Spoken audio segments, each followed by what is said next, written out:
Hello বন্ধুরা, good morning. কেমন আছেন সকলে? আশা করি সকলেই ঠাকুরের আশীর্বাদে খুবই ভালো আছেন। আর আজকের সকালটা এখন শুরু করলাম। আজকে একটু দেরি থেকে শুরু করলাম, 9:30 বেজে গেছে। তো এখন শুরু করলাম। আর এদিকে আমাদের কিন্তু রান্নার কাকিমা এসছে, তো উনি এখানে মাছ ভাজা বসিয়ে দিয়ে তরকারি কাটতে গেছে। তো আমি এখানে একটু নাড়াচাড়া করছি সব কিছু, কারণ আমার হাজব্যান্ড তো অফিস যাবে, তার মধ্যে তাড়াতাড়ি সব রান্নাবান্না করতে হয়। আর এখানে আছে এই যে, এটা হচ্ছে কাঁকরোল ভাজা। আর আজকে অনেক রকম মাছ রাখা হয়েছে, আর কাতলা মাছ, চিংড়ি মাছ, চারাপোনা মাছ, 3 রকম মাছ আজকে রাখা হয়েছে। আর চারাপোনা মাছটা কিন্তু এই যে ফ্রাই হচ্ছে। তো চারাপোনা মাছের ফ্রাই হলো, আর এই যে কাঁকরোল ভাজা এগুলো হয়ে গেছে। আরও অনেক রান্নাবান্না হচ্ছে। আর আজকে লাউ শাক হবে বলে কাকিমা কিন্তু লাউ শাক নিয়ে অনেক ব্যস্ত, কারণ এগুলো কাটতেও তো অনেকটা সময় লাগে। তো উনি এখানে লাউ শাক কাটতে ব্যস্ত আছেন। আর আমি এবার হাজব্যান্ড বেরোবে, তাই আমি ওকে খাবার বেড়ে দিচ্ছি। আর এখানে কিন্তু ডিমের ঝোলও করেছে, ডিমের ঝোল 5টা ডিম দিয়ে একটু ঝোল করে দিল সকালে। আর এই যে ডালও হয়েছে। আসলে আমার হাজব্যান্ড মাছ অতটা পছন্দ করে না, ও ডিম হলেই সব থেকে বেশি ভালো হয়। তাও মাছ ভেজে দিয়েছে, কিন্তু ও ডিমটাই খাবে। আর মাছ ভাজা হয়তো নেবে একটু, কোনো রকম ভেঙে চুরে খাবে, মাছ একদম পছন্দ করে না। ওটা পড়ে যাবে, পড়ে পড়ে ছেড়ে দাও। আর কাকিমা কিন্তু মানে যে যেটা পছন্দ করে তার জন্য কিন্তু সেটাই বানিয়ে দেয়, একটু বিরক্ত হয় না। হ্যাঁ, একটু কামাই করে, কিন্তু রান্না করতে কিন্তু বিরক্ত হয় না। তো যাই হোক, এই যে আমি ওকে খাবারটা দিয়ে দিলাম। আর মাছও ভাজা আছে, মাছ ভাজাও দিয়ে দিয়েছি। এই যে এখন খেতে তুইও বসে উঠবি? পড়েছে। তোরা উঠতে হবে।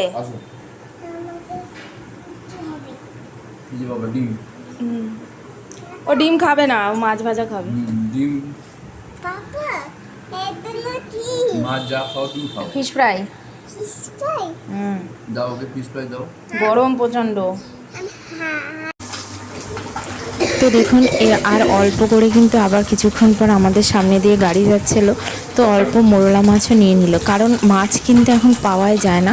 তো সেই জন্য মানে পেয়েছে তাই নিয়ে নিল, আর অল্প একটু ভেজেও দিচ্ছে। আর এদিকে দুধটা জাল দেওয়া হচ্ছে। আর কাকিমা বললাম লাউ শাক নিয়ে ব্যস্ত, আমি একটু মাছটাও ভেজে নিচ্ছি, হাজব্যান্ডকে একটু দিই, দেখি খায় কি খায় না। আর ওইদিকে ওই কাতলা মাছের ঝোল হবে। এরপর দেখুন ওর পার্সেল এসছে, কি এসছে দেখুন, এত উত্তেজিত।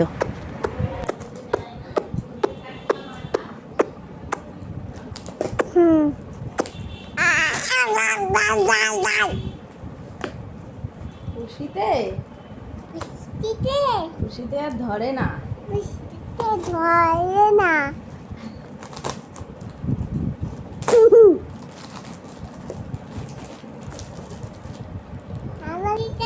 এই যে দেবই না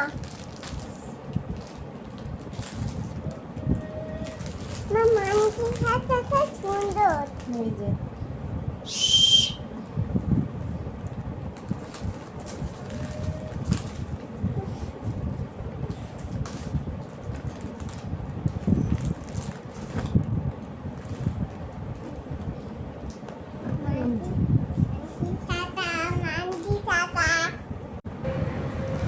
এরপর তো হাজব্যান্ড বেরিয়ে গেল, আমরা খাওয়া দাওয়া করলাম। এখন দুপুরে ফল নিয়ে বসলাম, ছেলেকে দেব, আমিও খাবো। প্রচণ্ড গরম পড়েছে, ভাত কিন্তু খেতেই ইচ্ছা করে না। তো ফল ঠল না খেলেও কিন্তু একদমই না। তো সেই জন্য একটু ফলটা হাজব্যান্ড বেশি করেই আনে, অন্তত লেবু রস টস এইগুলো কিন্তু বেশি করে খাওয়া উচিত। আর এই যে দেখুন, আমি এখন ওয়াশিং মেশিনে এই যে এইটার মধ্যে সব সার্ফ দিয়ে তারপরে ওয়াশিং মেশিনটা চালাতে হয়। তো আমাদের বললামই, আমাকে এখন মানে প্রায় একদিন পর একদিনই আমাকে ওয়াশিং মেশিন চালাতে হচ্ছে, কোনো দিন তো পরপর 2 দিনই আমাকে ওয়াশিং মেশিন চালাতে হচ্ছে, কারণ এত জামা কাপড় বেরোচ্ছে, এত জামা কাপড় গন্ধ হয়ে যাচ্ছে মানে ঘামে। আর হাজব্যান্ডের তো অফিস গেলে যে সব জামা প্যান্ট সঙ্গে সঙ্গে বের করে দিতে হয়। খাবি তো আর না, এই যে শুধু ছেলে শুধু গুলো স্ট্রবেরি আনতে খাবে, বলবি বাবাকে। স্ট্রবেরি নিয়ে বসেছিল। ব্যাস, খায় তোর না তো বাবাও কিচ্ছু, আছে, শুধু গাদা নষ্ট খানিক করে। নিয়ে চলে আসবে। আর নষ্ট কর, সব নষ্ট কর, আমার তো একটু ভাল লাগে না এগুলো খেতে।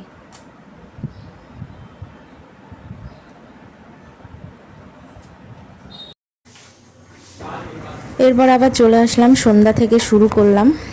এখন সন্ধ্যাবেলা তরকারি জাল দিতে হবে আর ছেলেকে দুধ দেব। তো আমি দুধটাও নিয়ে আসি। এই যে দুধটা নিয়ে আসলাম, গরুর দুধ আমি হালকা গরম করি, কারণ বেশি গরম তো ও খেতে পারবে না, আর আমরাও খাই সবাই দুধটা।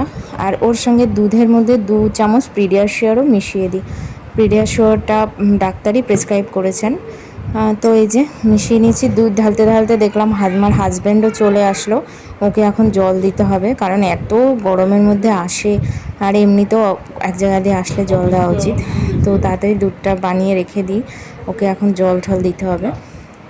আর ছেলে এই যে এই বালিশটা দেখছেন, এটা দিয়ে নাকি ও মাথায় দিয়ে শোবে। হ্যাঁ, যেটা দেখবে ওর সেটাই চাই, কি করব। চাকু একটা মারবো। তো হাজব্যান্ড চলে আসাতে হাজব্যান্ডকে একটু আমি জল দিয়ে আসলাম। আর এখানে লাউ শাক, ডাল, যা যা গরম করার জিনিস সব গরম করে নিচ্ছি। আর যেহেতু ডিম কিন্তু 5 পিসই করা হয়েছে, সকালে দুপুরেই শেষ। আর মাছের ঝোল তো আছেই, কাতলা মাছের ঝোল সব গরম করব এক এক করে। আর হাজব্যান্ড কিন্তু খুবই ফল নিয়ে আসছে এখন ইদানিং, কারণ বললাম ওই যে প্রচণ্ড গরম, আর গরমে ভাত কম, ফলই বেশি খাওয়া হচ্ছে।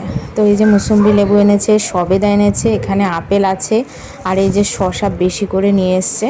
এইগুলো সব এত এত বয়ে আনতেও ওর ভীষণ কষ্ট হয়, তাও নিয়ে আসে। তো আমি এই যে আমার কাজ ফ্রিজে ঢুকিয়ে রাখা সব কিছু।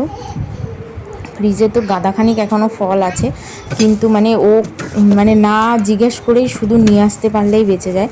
আরও নিয়ে এসছে, এখানে তো আঙুর ফাঙুর আরও বেদানা কত কি আছে, তার মধ্যেও শুধু জিনিস নিয়ে আসতেই থাকে। বারণ করলেও শোনে না, কি যে করব। যাই হোক, সব আবার ফ্রিজে ঢুকিয়ে দিলাম। এরপর এই যে চা বানাচ্ছি এখন প্রতিদিনের মতন, আর ভাতও বসিয়ে দিয়েছি। এই যে পাশে ভাতটা বসেছে। আর হাজব্যান্ড দুধ চা কখনোই খেতে পছন্দ করে না, একদমই পছন্দ করে না। আবার শাশুড়ি মা আবার লিকার চা একদমই পছন্দ করে না। তো হলো, এইবার আমি ছেলেকে একটু পড়ানোর জন্য আসলাম। এই যে এরকম দেখে দেখে পুরোটা লিখবে, পুরোটা। মন দিয়ে লেখো। হ্যাঁ, ক্যান্ডি বাহ, ক্যান্ডি ওরকম না, লম্বা করে, লম্বা লম্বা। লম্বা হ্যাঁ ক্যান্ডি হ্যাঁ, এরকম করে স্ট্যান্ডিং হয়। ক্যান্ডি ক্যান্ডি স্ট্যান্ডিং লম্বা হয় বলছি না, লম্বা করে দাগ দেয়। যে এরকম যেরকম দাগ দিয়েছে ওরমভাবে দাও। হ্যাঁ দাও।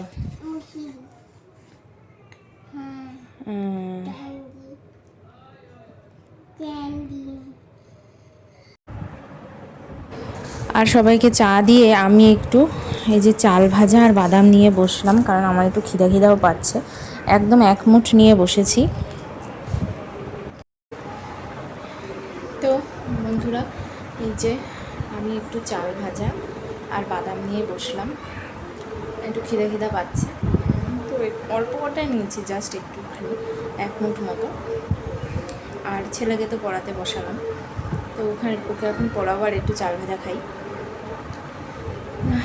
আর গরমের কথা কি বলবো, গরমের তো শেষ নেই, প্রচণ্ড গরম, আজকেও খুবই গরম।